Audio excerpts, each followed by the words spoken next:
আপনারা দেখছেন একুশে টেলিভিশন।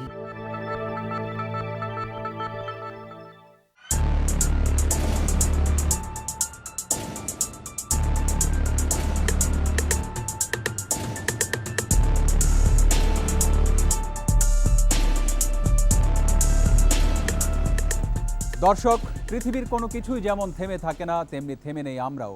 আপনাদের স্বাগত একুশে টেলিভিশনের অনুসন্ধানমূলক অনুষ্ঠান একুশের চোখে। প্রোটেক্টর উডেন্ডোর একুশের চোখে আপনাদের সাথে আছি আমি রক্তিম ত্রিপুরা। নানা অনিয়ম আর অব্যবস্থাপনা রয়েছে সরকারি বেশ কিছু হাসপাতালে। প্রয়োজনীয় যন্ত্রপাতি যেমন নেই, তেমনি নেই পর্যাপ্ত জনবল।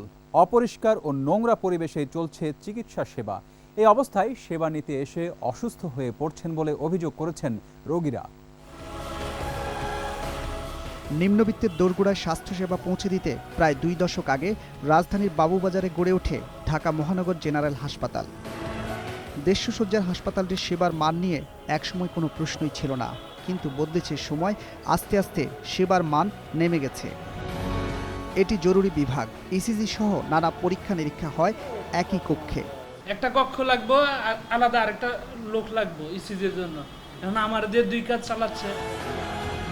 যন্ত্রপাতিগুলো এভাবে আলমিরাতে তালাবদ্ধ করে রাখা হয়েছে। এসব বিষয়ে সদুত্তরও দিতে পারেননি এই বিভাগের কর্মচারীরা। হাসপাতালের বিভিন্ন ওয়ার্ড ঘুরে পাওয়া গেল 30 জন রোগী। নেই জেনারেটর, বিদ্যুৎ চলে গেলে নবজাতকদের নিয়ে দুর্ভোগে পড়তে হয় স্বজনদের। কারেন্ট চলে গেলে তো কষ্ট হবে, জেনারেটর যেহেতু নেই। এটাই একটা সমস্যা, মানে জেনারেটর নেই। পুরো হাসপাতালে ডাক্তার মাত্র একজন। নিরাপত্তার অজুহাতে বেশিরভাগ সময় নিজের কক্ষে স্বেচ্ছায় বন্দী থাকেন তিনি। বন্ধ করে থাকে আমার নিজের সেফটির জন্য। রোগী আসলে ওনারা ডাকে, আমি খুলে রোগী দেখি। পরের দিনও পাওয়া গেল তাকে। একই সাথে বহির্বিভাগ এবং ওয়ার্ডের রোগীদের দেখাশোনা করেন তিনি। যখন মানে খারাপ পেশেন্ট থাকে, উপরেও কল করে, আবার নিচেও পেশেন্ট আসলে তখন তো 2 জায়গায় ম্যানেজ করতে হয়। এই অবস্থায় নিজেদের অসহায়ত্বের কথা জানালেন নার্সরা। এমার্জেন্সিতে অবশ্যই ব্রাদার থাকে, ওয়ার্ড বয় থাকে, ওনারা ম্যানেজ করে। এসব বিষয়ে কথা বলতে হাসপাতালের পরিচালকের সঙ্গে যোগাযোগ করা হলেও পাওয়া যায়নি তাকে। হসপিটাল সম্পর্কে 21 টেবিল থেকে স্যার ওনারা জানতে চায়। পুরান ঢাকার চাঁদনীঘাটের মহানগর মা ও শিশু হাসপাতালের চিত্র একই রকম। হাসপাতালের গেটেই ঘুমিয়ে পড়েছেন এই নিরাপত্তারক্ষী।